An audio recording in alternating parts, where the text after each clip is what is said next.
Hello, and welcome to School Health Presents Talkin Tech with Dr. Ray. In this episode, we're going to be focused on a bubble tube. Why a bubble tube? Well, for most of us, when we think bubble tube, we think sensory room or calming area, just some place where an individual can sit and relax as they're looking at that. But there are some of you out there right now, because of the way that you're trying to pay attention to this video, that is distracting. That actually is creating some cognitive dissonance within you because all of a sudden the colors are changing. There's a little hum coming out of the background. There's movement, and you're trying to pay attention to what I'm saying as we go through this. So, how do we use this in an alternative manner? Well, just for that, the idea of distractions, but also training that distractions can be educational in some way, shape, or form. So when you've got a bubble tube, and this is a 3 foot bubble tube, it's nothing big, it's something that we can have in our classrooms or therapy settings. We're not worried about really creating a lot of havoc with it.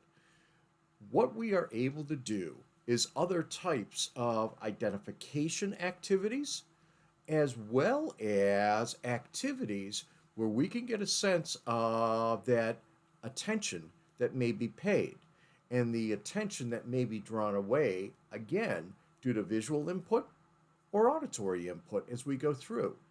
So, as you're in your classroom, as you're in your therapy room, what you want to be thinking about is utilizing, if you've got a bubble tube in there, utilizing it for color identification. How do we do that? Well, you just have the students coming around, and every time a color change occurs, you may have someone else identify that color. That's for the younger students or some of our students who may have some cognitive processing issues. What we can also do is have the students actually do some eye tracking. Perhaps we take a look at some of the yellow balls that are in there and we say, okay, follow a yellow ball. Tell me where it's at. Point at it with your fingers. You're moving up and down. So we're also getting eye-hand coordination as we move along with that as well. The other thing you want to be aware of is if you have that bubble tube on throughout the context of the day, it can cause some of those distractions if we haven't prepared our students for it. So keep it off.